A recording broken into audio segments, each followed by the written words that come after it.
Hello everyone, I am Devine Marie Espante, and my partner for today's video is Miss Irene Marie Busquet, Best in Social Studies 1C Day. For today's video, my partner and I are going to talk about the problems with our millennials in our society today. In our country, which is Philippines, if you are a Filipino millennial, you are being called Filipinos. Me and Siren choose the top 3 most relevant issues of our millennials today, which are the social media or technology addiction, peer pressure by families, and mental health issues. Our generation Z or millennials is technologically inclined than the previous generation. Their capacity to critically analyze material and digital platform is crucial to their understanding of socio-political concerns. Majority of our millennials rely on the internet and social media to get news without verifying it if it is true or not. They think they are politically correct without basing their arguments with facts. Growing up in a digital era has instilled mistrust in teenagers who consume news through social media. Social media has evolved into a primary source of information and news for young people, in addition to connecting them with families and friends. Social media has made it possible for anyone's voice to be heard, leaving the social media users with the difficulty of selecting which news to believe.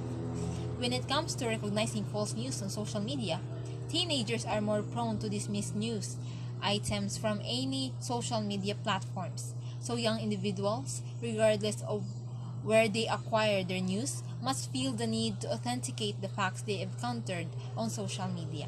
Every millennial is experiencing this one, especially if they are the breadwinner of their family. They are being pressured to do things which they don't like and force them to do it. So I suggest that a stable and pleasant home setting is regarded as essential or healthy growth, development of the teenager or the children, while there is delicate line between caring and overcaring, especially to their children's future. So parental issues or parental pressure has resulted in the most heinous circumstances in some cases. Peer and family pressure also give a big impact to the students, which might have a negative effect to their school's performance. So when kids are saddled with such lofty expectations, especially in such a young age, even the best intentions might go awry. A parent may now demand them to maintain track of their child's academic performance, and some parents became very stressed over their low scores, to the point where they desire for the students to get the highest possible grade or scores, take precedence overall anything. So stress and anxiety are caused by parental pressure. The youngsters is always with their nose in the book, is agitated and suffers from anxiety and is afraid to failure, which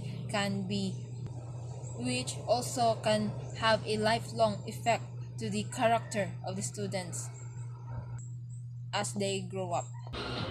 Mental health issues have been the top most issues in our country because of this flexible learning system. Generation Z is suffering from anxiety, depression, and tend not to sleep because of the loaded assignments to be passed before the deadline and to meet the expectation or standards of their teachers or professors. Generation Z are not learning in this flexible learning system. They tend to have a mental health problems which is not discovered by their parents and child and depend are still blind and deaf about these issues.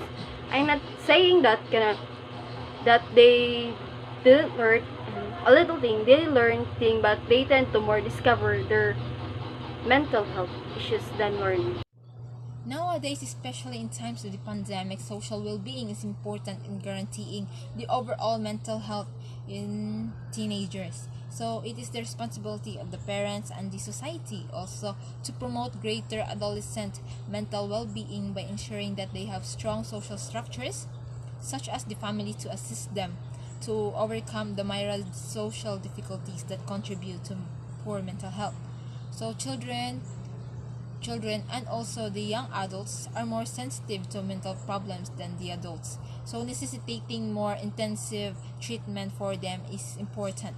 Despite the dismal data on the subject, the governments should make steps to improve the situation, to provide very essential steps to promote mental health for teenagers, and not just teenagers but also for all of us.